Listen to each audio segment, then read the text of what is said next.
UP board class 12 के प्यारे विद्यार्थियों, स्वागत है रिस्पॉन्सिव क्लासेस में। साहित्यिक हिंदी का मॉडल पेपर है जो आपके बोर्ड परीक्षा के लिए बहुत ही महत्वपूर्ण है। यानी 18 फरवरी को होने वाला जो बोर्ड एग्ज़ाम है उसमें आपको कुछ ऐसा ही पेपर देखने को मिलेगा बच्चों। और अगर आप वो सारे मॉडल पेपर जो मैं करवा रहा हूँ आप सॉल्व करेंगे तो आप ज़रूर 95 प्लस मार्क्स ज़रूर स्कोर कर पाएंगे। तो बच्चों मैं आपको बता दूं कि आपको समय मिलेगा 3 घंटा 15 मिनट। 15 मिनट में सिर्फ आपको पेपर पढ़ना है। तो चलिए सबसे पहले सामान्य निर्देश देखते हैं। प्रारंभ के 15 मिनट परीक्षार्थियों को प्रश्न पत्र पढ़ने के लिए निर्धारित है। इस प्रश्न पत्र में 2 खंड है, दोनों खंडों के सभी के उत्तर देना अनिवार्य है, सभी प्रश्नों के उत्तर देना अनिवार्य है। तो सबसे पहले हम लोग खंड का देखेंगे। तो इस मॉडल पेपर को मैं पूरा आंसर के साथ आपको एक्सप्लेन करने वाला हूँ और यहाँ पे जितने भी प्रश्न लिए गए हैं बहुत इंपॉर्टेंट है, रिपीटेड प्रश्न है, हमेशा बोर्ड परीक्षा में पूछे जा रहे हैं। ठीक है। खंड का जो पहला और दूसरा प्रश्न है उसमें 5-5 MCQ पूछे जाएंगे, यानी कुल मिला के आपके 10 MCQ जाएंगे। ठीक है। तो चलिए देखते हैं सबसे पहले पहले का प्रश्न, यानी पहले प्रश्न में जो 5 MCQs हैं। पहला प्रश्न है कि सदल मिश्र की रचना है। सदल मिश्र की रचना है। सदल मिश्र की रचना है। ऑप्शन नंबर 1 है भारत दुर्दशा, दूसरा है नाचिकेतोपाख्यान, तीसरा बेताल पचीसी और चौथा है सुख सागर। तो यहाँ पे मैंने आंसर लिख भी दिया है। सदल मिश्र की जो रचना है आपका वो नाचिकेतोपाख्यान है। और भारत दुर्दशा, तो भारत दुर्दशा भारतेंदु हरिश्चंद्र जी की रचना है। बेताल पचीसी, तो बच्चों बेताल पचीसी लल्लू लाल की है। और सुख सागर मुंशी सदासुख लाल की है। ठीक है। तो चलिए आगे देखते हैं। तो पहले का खा वाला प्रश्न है, संस्कृति के 4 अध्याय के लेखक हैं। संस्कृति के 4 अध्याय के लेखक हैं रामधारी सिंह दिनकर, जयशंकर प्रसाद, भगवत शरण उपाध्याय, महादेवी वर्मा। तो संस्कृति के 4 अध्याय के लेखक हैं Ramdhari Singh Dinkar. Option number A आपका सही हो जाएगा। पहले का गा देखेंगे। जयशंकर प्रसाद का महाकाव्य, बहुत इंपॉर्टेंट प्रश्न है, बहुत बार रिपीट हुआ है। तो जयशंकर प्रसाद का महाकाव्य क्या है? कामायनी है। ये मैं बार बार प्रश्न ले भी रहा हूँ ताकि आपको याद हो जाए। ठीक है। अब कमेंट करके आपको बताना है कि साकेत किसकी रचना है। ठीक है। साकेत किसकी रचना है ये आपको कमेंट करना है। पहले का घा है भारतेंदु युग के लेखक नहीं है। तो सबसे पहले हम यहीं पे ध्यान देंगे। ठीक है। तो आपको बता दें कि प्रताप नारायण मिश्र, बालकृष्ण भट्ट और प्रेमघन ये भारतेंदु युग के लेखक हैं, लेकिन भगवत शरण उपाध्याय ये भारतेंदु युग के लेखक नहीं है। तो किस युग के लेखक हैं कमेंट करके बताएंगे। ठीक है। ये द्विवेदी युग के लेखक हैं। पहले का अंगा बच्चों आता है हिंदी का प्रथम मौलिक नाटक है। हिंदी का प्रथम मौलिक नाटक है नहुस, कंकाल, परीक्षा गुरु, गबन। तो हिंदी का जो प्रथम मौलिक नाटक है वो नहुस है। और नहुस किसके द्वारा लिखा गया है? तो ये बच्चों लिखा गया है गोपाल चंद्र गिरधर दास। गोपाल चंद्र गिरधर दास के द्वारा लिखा गया है। तो पहले का आपके 5 प्रश्न हो गए बच्चों। इस प्रकार 5 प्रश्न आपको मिल जाएंगे। दूसरे का काम में भी दूसरा प्रश्न भी MCQ बेस्ड है, इसमें भी 5 MCQ पूछे जाएंगे। तो दूसरे का है पर्दा कहानी के लेखक हैं। तो बिल्कुल पर्दा कहानी के लेखक हैं यशपाल। ऑप्शन नंबर दूसरा सही हो जाएगा। ब्राह्मण पत्रिका के संपादक हैं। ब्राह्मण पत्रिका के संपादक कौन है? बालकृष्ण भट्ट, महावीर प्रसाद द्विवेदी, प्रताप नारायण मिश्र, श्याम सुंदर दास। तो बिल्कुल ब्राह्मण पत्रिका के संपादक हैं प्रताप नारायण मिश्र। तो आपको बताना है कमेंट करके महावीर प्रसाद द्विवेदी की कौन सी पत्रिका है, उसका नाम लिखना है, कमेंट करना है। चलिए दूसरे का गा देखते हैं। लोकायतन के कवि है। लोकायतन के कवि हैं। ऑप्शन नंबर 1 है सुमित्रानंदन पंत, दूसरा है निराला, महादेवी वर्मा, जयशंकर प्रसाद। तो लोकायतन के जो कवि हैं वो सुमित्रानंदन पंत है। ऑप्शन नंबर पहला सही हो जाएगा। दूसरे का घा है संसद से सड़क तक रचना है। संसद से सड़क तक रचना है किसकी है? सुमित्रानंदन पंत की, धूमिल की, महादेवी वर्मा की या फिर गजानन माधव मुक्ति बोध की। तो संसद से सड़क तक की रचना किसकी है? धूमिल की है। ऑप्शन नंबर दूसरा सही हो जाएगा। दूसरे का अंगा है आंसू के रचनाकार हैं। आंसू, आंसू किसके द्वारा रचित है? महादेवी वर्मा, जयशंकर प्रसाद, प्रेमचंद, माखनलाल चतुर्वेदी। तो आंसू क्या है? जयशंकर प्रसाद की रचना है। ऑप्शन नंबर दूसरा आपका करेक्ट हो जाएगा। इस प्रकार आपके 2 प्रश्न होते हैं, यानी कि 10 MCQ हो जाएंगे। यहाँ पे 10 से 10 आप मार्क्स पा जाएंगे अगर आप सारे यहाँ पे जितने भी मॉडल पेपर मैं करा रहा हूँ सभी को अगर आप सॉल्व कर रहे हैं। फिर तीसरा प्रश्न गद्यांश पर आधारित प्रश्न होता है बच्चों। इसमें 2 गद्यांश आपको दिए जाते हैं, कोई एक गद्यांश करना होता है। प्रत्येक गद्यांश में 5 प्रश्न पूछे जाते हैं और प्रत्येक 2 मार्क्स का होता है। इस प्रकार ये एक गद्यांश 10 नंबर का है। ठीक है। तो यहाँ पे मैं इंपॉर्टेंट गद्यांश जितना भी ले रहा हूँ, जो बार बार रिपीटेड गद्यांश है, आप ये गद्यांश ही पढ़ेंगे जो मैं करवा रहा हूँ, तो आपके परीक्षा में वो पूरा का पूरा फंस जाएगा। ठीक है। तो अशोक के फूल में एक अनोखी शोभा होती है। फूल वसंत ऋतु में खिलते हैं और अपने लाल पीले रंग से वातावरण को उल्लासपूर्ण बना देते हैं। अशोक का वृक्ष भारतीय संस्कृति में विशेष स्थान रखता है। इसे शोक दूर करने वाला माना गया है। इसके फूलों की कोमलता और सौंदर्य मन को शांति प्रदान करता है और प्रकृति के प्रति प्रेम की भावना जागृत करता है। उपयुक्त गद्यांश के पाठ और लेखक का नाम लिखिए। तो पाठ का नाम है अशोक के फूल और लेखक इसके हजारी प्रसाद द्विवेदी। तो इस प्रकार आपको यहाँ से 2 नंबर मिल जाएंगे। फिर बच्चों यहाँ दूसरा प्रश्न है, रेखांकित अंश की व्याख्या कीजिए। तो यहाँ पे देखिए, अशोक का वृक्ष भारतीय संस्कृति में विशेष स्थान रखता है। इसको अपने शब्दों में व्याख्यात करना है। तो रेखांकित अंश में लेखक ने यह बताया है कि अशोक का वृक्ष भारतीय संस्कृति में अत्यंत महत्वपूर्ण स्थान रखता है। इसे शुभ और मंगलकारी माना गया है तथा यह शोक को दूर करने वाला समझा जाता है। इसी कारण भारतीय परंपरा और सांस्कृतिक जीवन में अशोक के वृक्ष का विशेष महत्व है। इस प्रकार आपको यहाँ से 2 नंबर बच्चों मिल जाएंगे। अशोक के फूल किस ऋतु में खिलते हैं? तो अशोक के फूल वसंत ऋतु में खिलते हैं। यहाँ से आप 2 नंबर पा जाएंगे। अशोक के फूल वातावरण को कैसा बनाते हैं? तो अशोक के फूल सुंदर लाल पीले रंग से वातावरण को उल्लासपूर्ण और आनंदमय बना देते हैं। इस प्रकार 2 नंबर आपको मिल जाएंगे।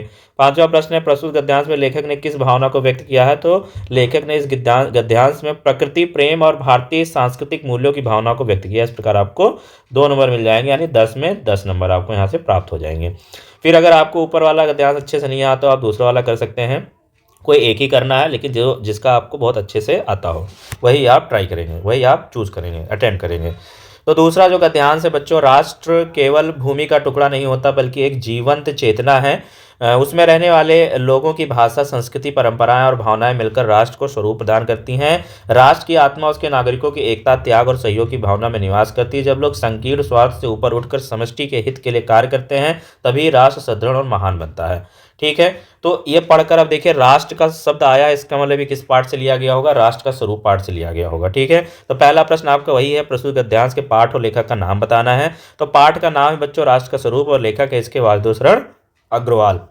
अब यहाँ पे हाईलाइटेड और अंडरलाइन जो वर्ड है इसको क्या करना है, आपको इसकी व्याख्या करनी है। तो रेखांकित अंश की व्याख्या क्या है? रेखांकित अंश में लेखक ने स्पष्ट किया है कि राष्ट्र की वास्तविकता शक्ति उसके नागरिकों में निहित होती है। जब नागरिकों में आपसी एकता, त्याग और सहयोग की भावना होती तभी राष्ट्र जीवंत और सशक्त बनता है। केवल भौगोलिक सीमा राष्ट्र की पहचान नहीं होती है बल्कि नागरिकों के चरित्र और भावनाएं ही राष्ट्र की आत्मा होती है। इस प्रकार आपको यहाँ से 2 नंबर प्राप्त हो जाएंगे। फिर लेखक के अनुसार राष्ट्र किसे कहते हैं? तो लेखक के अनुसार राष्ट्र केवल भूमि का टुकड़ा नहीं है बल्कि भाषा, संस्कृति, परंपरा और भावनाओं से बनी एक जीवन चेतना। इस प्रकार आपको यहाँ से 2 नंबर मिल जाएंगे। राष्ट्र को महान सुदृढ़ कौन बनाता है? तो नागरिक जब संकीर्ण स्वार्थ से ऊपर उठकर सामूहिक हित के लिए कार्य करते हैं तब राष्ट्र महान और सुदृढ़ बनता है।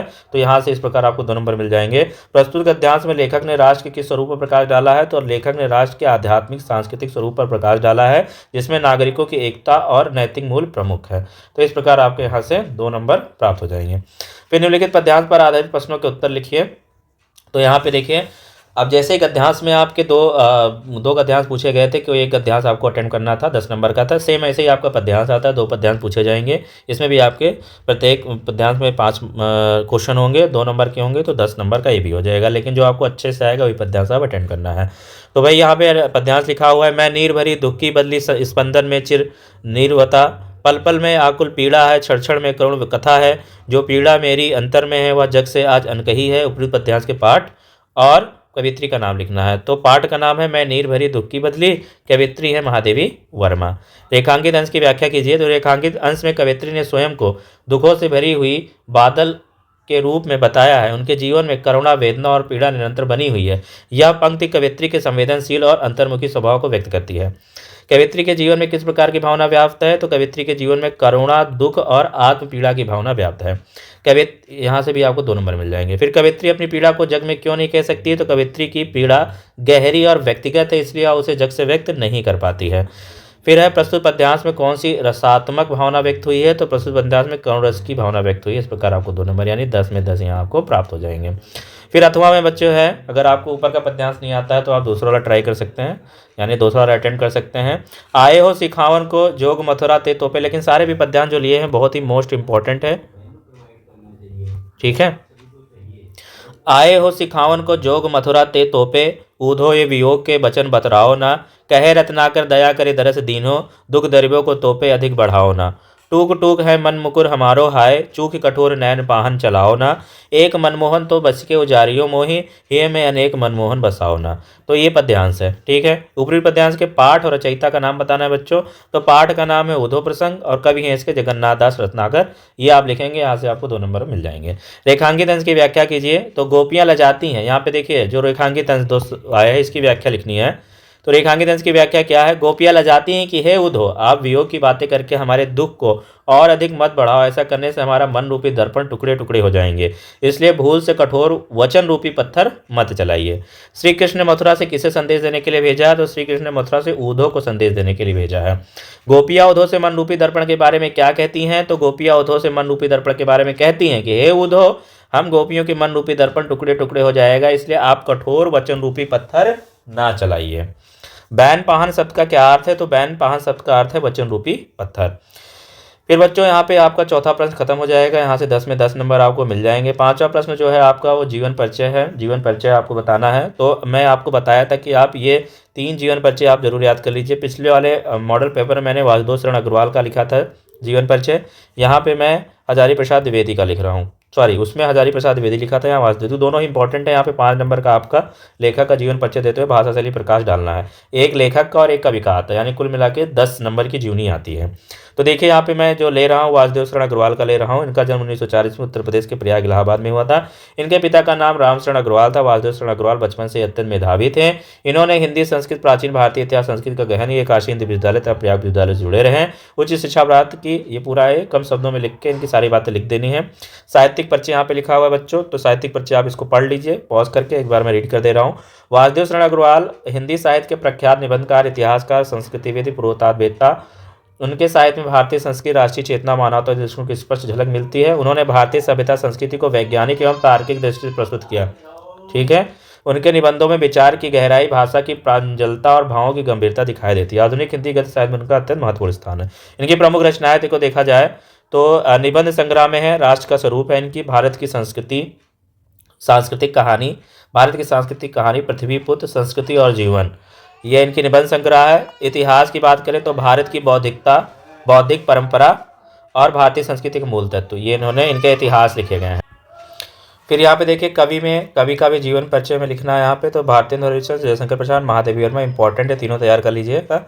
भारतेंदु हरिश्चंद्र जी का मैंने यहाँ पे लिख रखा है, आप वीडियो पॉज करके पढ़ लो यहाँ से अच्छे से। और इनकी रचनाएं बहुत इंपॉर्टेंट है, इनकी सारी रचनाएं आप याद कर लो, ठीक है।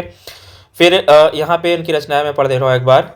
इनकी जो काव्य है कृष्णचरित्र, रासलीला, प्रेम माधुरी, प्रेम सरोवर, प्रेम प्रवाह, प्रबोधिनी। इनका नाटक है हरिश्चंद्र, चंद्रवाली, भारत दुर्दशा, नीला देवी, अंधेर नगरी, वैदिक हिंसा, हिंसा न भवति। और निबंध है इसकी कश्मीरी कुसुम, कुसुलोचना, मदालसा और लीलावती, ये सब इनकी क्या है, निबंध संग्रह है। फिर बच्चों यहाँ पे देखिए छठा प्रश्न जो आता है आपका कहानी पर आधारित होता है, 5 होगा, इसमें भी 2 आपको ऑप्शन में दिया जाएगा। तो यहाँ पे देखिए मैंने पंचलाइट कहानी का उद्देश्य दे रखा है, ये आपका हमेशा रिपीट हो जाता है, तो आप इसको अच्छे से, इसका जानते भी होगे तुम लोग प्रश्न का उत्तर, तो इसको आप अपना तैयार रखना 5 नंबर का, ठीक है। फिर यहाँ पे हम आएंगे 7वां प्रश्न। तो 7वें प्रश्न में आपका स्वपठित खंडकाव्य पे आधारित प्रश्न होगा, ठीक है। तो आप जो भी खंडकाव्य पढ़ रहे हो वो 5 नंबर का आपका खंडकाव्य से प्रश्न आने वाला है, ठीक है। जो भी आप पढ़ रहे हो उससे आपका तैयार करना है। तो रश्मि रथी हो या त्यागपति हो, श्रवण कुमार हो, मुक्ति यज्ञ हो, सत्य की जीत, जो भी आप पढ़ रहे हो, जिस अलग अलग डिस्ट्रिक्ट में अलग अलग खंडकाव्य होता है, तो खंडकाव्य से आपका 5 नंबर का प्रश्न आएगा। आलोक वृत्त भी है, ठीक है। फिर इस प्रकार आपका खंड का वाला खत्म हो जाता है, खंड खा वाले में भी आते हैं। तो खंड खा में आपका क्या आता है, संस्कृत आता है, अनिवार्य संस्कृत, ठीक है। तो संस्कृत में भी 2 पूछा जाता है, श्लोक का संदर्भ और उसका अर्थ, और गद्यांश में भी उसका संदर्भ और अर्थ पूछा जाता है। ये 7-7 नंबर का होता है, तो 14 नंबर यहाँ दिलाता है आपको, और वहाँ पे गद्य पद्य से आपको 20 नंबर दिखता है। तो 20, 10, 34 नंबर आपको यहाँ से मिल जाता है गद्यांश पद्यांश से, ठीक है। तो देखिए जो गद्यांश में से किसी एक का संदर्भ सहित हिंदी में अनुवाद कीजिए। तथा सर्वे पक्षिणा शिशवचना श्रुत्वा भयभीता अभवन, ये लिख रखा है यहाँ पे गद्यांश। तो इस गद्यांश के आधारित यहाँ पे इसका क्या लिखना है, प्रस्तुत गद्यांश हमारी पाठ में संस्कृत से जातक कथा उलूक जातकम खंड से जो है ये अवतरित है, ठीक है। तो इसका यहाँ पे अनुवाद लिखा है कि तब सभी पक्षी कौवे की बात सुनकर भयभीत हो गए। वे आपस में कहने लगे, कौवा सत्य कह रहा है, क्रूर स्वभाव वाला राजा सबके विनाश का कारण बनता है, इसलिए इसे राजा नहीं बनाना चाहिए। ऐसा विचार करके उन सबने उल्लू को राज्याभिषेक नहीं किया, ठीक है। तो ये इसका अर्थ हो गया। फिर यहाँ पे देखिए अथवा में दे रखा है, तो अथवा में आप इसको पढ़ लीजिए और इसको पढ़ करके इसका आप क्या लिखिए, संदर्भ लिखिए। तो प्रस्तुत गद्यांश हमारी पाठ पुस्तक संस्कृत के महर्षि दयानंद नामक पाठ से अवतरित है। ठीक है, और यहाँ पे इसका अर्थ लिख रखा है, इसको भी आप पॉज करके पढ़ लो। ठीक है, अनुवाद हो गया आपका। फिर यहाँ पे देखिए, पद्यांशों में से किसी एक का संदेश हिंदी में अनुवाद कीजिए। ठीक है, अब आपका पद्यांश आ गया, यहाँ पे श्लोक वगैरह होगा। तो यहाँ पे है सर्वेनेघानाम प्लवगा प्रबुद्धा विहाय निद्रा चरित, तो ये दे रखा है श्लोक। तो इस श्लोक के आधार पर इसका संदर्भ क्या है, हमारी पाठ पुस्तक संस्कृत के ऋतुवर्णन नामक पाठ से के वर्षा खंड से अवतरित है। ठीक है, और यहाँ पे इसका अर्थ लिखा है, अनेक रूप आकृति वर्ण और स्वर वाले मेघों की गर्जना से बहुत समय तक रुकी हुई नींद को त्याग कर जागे हुए मेढक नई जल की धारा से चोट खाकर बोल रहे हैं, अर्थात शब्द कर रहे हैं। ठीक है, फिर देखिए जो अथवा वाला है, ये आपका मैंने रिपीटेड दिया है, यहाँ पे एक नया मैंने इंक्लूड किया है इस नए मॉडल पेपर में। उद्मने ही सिंधंति कार्याणी न मनोरथा न ही सुप्त से सिंह से प्रवसंति भूखे मृगा। ठीक है, तो प्रस्तुत एक हमारे पाठ पुस्तक संस्कृत के सुभाषित रत्नार नामक पाठ से ये अवतरित है।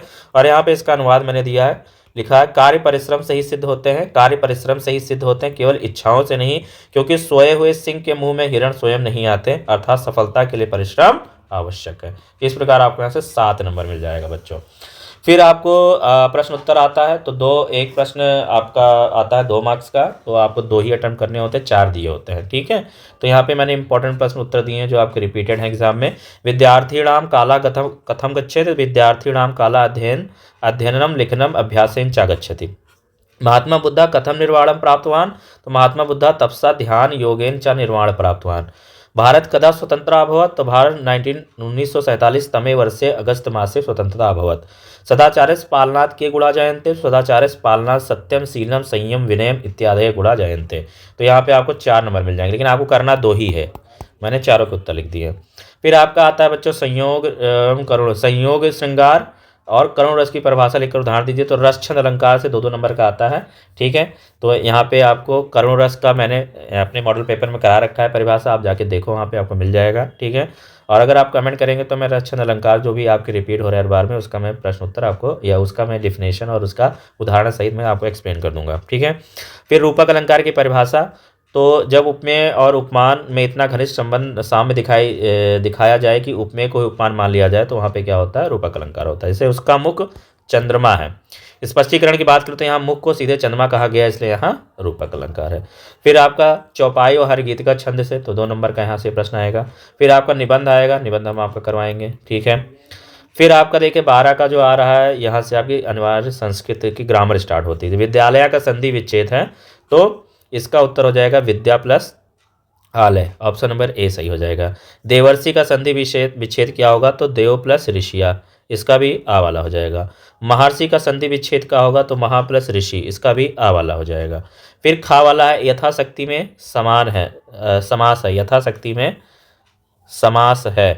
तो यथाशक्ति में समास कौन सा, अव्ययी भाव समास है। ठीक है, नीलकंठ में समास है, तो नीलकंठ में बच्चों कर्मधाराय समास है। ठीक है, तो समास से भी आपके 3 प्रश्न पूछे जाते हैं। ठीक है, 2 प्रश्न, 3 प्रश्न आपके समास से आते हैं, 3 प्रश्न आपके संधि से आते हैं। फिर अपने क्षेत्र के पार्क को विकसित कराने के लिए नगर निगम को मुख्य उद्यान में निरीक्षक को एक पद लिखिए। तो कैसे पद लिखना है, यहाँ पे सेवा में मुख्य उद्यान निरीक्षक महोदय नगर निगम, जो भी आपका नगर निगम का नाम है लिख देना। विषय क्या है कि अपने क्षेत्र के पार्क को विकसित कराए जाने के संबंध में नगर निगम को पद लिखना है। यहाँ पे आपको अपने पार्क में फूल पौधे लगवाना है, जिसकी वजह से नगर निगम को पत्र लिखना है। ठीक है, तो महोदय सामने निवेदन है कि मैं आपके नगर के वार्ड संख्या इतने का निवासी हूँ, जो भी है इस यहाँ पे छोड़ देना, अब आप अपना एड्रेस मत डालना। हमारे क्षेत्र में स्थित सार्वजनिक पार्क वर्तमान में अत्यंत उपेक्षित अवस्था में है। पार्क में घास उगी हुई है, पौधों की उचित देखभाल नहीं हो रही है तथा बैठने के लिए लगी कुर्सियां भी क्षतिग्रस्त अवस्था में हैं। इसके अतिरिक्त बच्चों को खेलने के साधन भी टूटे हुए हैं, जिससे नागरिकों को असुविधा हो रही है। यह पार्क क्षेत्रवासियों के लिए स्वास्थ्य, मनोरंजन और पर्यावरण संरक्षण की दृष्टि से अत्यंत महत्वपूर्ण है। यदि इसमें नियमित सफाई, नए पौधों का रोपण, घास की कटाई, प्रकाश व्यवस्था तथा बच्चों के खेल उपकरणों की मरम्मत करा दी जाए तो यह पार्क पुनः उपयोगी और आकर्षक बन सकता है। अतः आपसे विनम्र अनुरोध है कि कृपया शीघ्र आवश्यक कार्यवाही कर हमारे क्षेत्र के पार्क को विकसित कराने की कृपा करें, जिससे क्षेत्रवासी लाभान्वित हो सकें। धन्यवाद। यहाँ पे बहुत ही है, अपना नाम, पता और या दिनांक डाल लेंगे इस प्रकार। तो पता होता नहीं डालना, बस यहाँ पे क ख गा लिख देना, क ख ग, दिनांक आप डाल सकते हो। ठीक है, तो इस प्रकार आपको अपना पत्र लिखना, 8 नंबर का आपका पत्र आएगा। और भी पत्र की हम प्रैक्टिस करवाएंगे बच्चों। ठीक है, फिर यहाँ पे इसके साथ ऑप्शन में है विद्यालय की वाद विवाद प्रतियोगिता में प्रथम स्थान करने पर अपने छोटे भाई को बधाई देते हुए पत्र लिखना है। तो इसके साथ अथवा में है, तो आप ये भी यहाँ पे ऑप्शन में ले सकते हैं। निम्नलिखित में किसी एक शब्द के धातु में प्रत्यय का योग स्पष्ट कीजिए। तो लिखित्वा में जो है, लिखित्वा में लिख धातु है और प्रत्यय त्वा है, ठीक है। निम्नलिखित में से एक शब्द में प्रत्यय लिखिए। तो यहाँ पे देखिए दर्शनीय, तो दर्शनीय में ऋणीय प्रत्यय है, ठीक है। फिर है रेखांकित पदों में किसी एक विभक्ति से संबंधित नियम का उल्लेख कीजिए, ठीक है। तो देवाय नमः गुरु, इसमें आपको किसी एक का लिखना है, ठीक, किसी एक का करना है। तो देवाय नमः में विभक्ति जो है चतुर्थी विभक्ति है। नियम है नमः शब्द के साथ चतुर्थी विभक्ति का प्रयोग होता है, ठीक है। गरुड़ा शिष्या शिष्य शिक्षिता, तो इसमें तृतीया विभक्ति है, ठीक है। वनाथ सिंह निर्गत, तो इसमें पंचमी विभक्ति है, ठीक है। तो इस प्रकार ये आपका विभक्ति से प्रश्न आता है, ठीक है। और यहाँ पे आपके एमसीक्यूज हो गए संधि, समास और विभक्ति। ये आपके यहाँ 3 तरीके के प्रश्न बन रहे हैं ग्रामर में। ग्रामर यहाँ पे थोड़ा सा टफ आता है। तो इस प्रकार आपका पूरा पेपर हो गया, और पेपर कुछ ऐसा ही आपके एग्जाम में देखने को मिलेगा। यहाँ पे मैंने बहुत ही इंपॉर्टेंट प्रश्न लिए हैं, सारे प्रश्न आप तैयार कर लीजिए, आपके एग्जाम में पेपर पूरा का पूरा फंसेगा। मिलते हैं नेक्स्ट वीडियो में, तब तक के लिए नमस्कार, जय हिंद।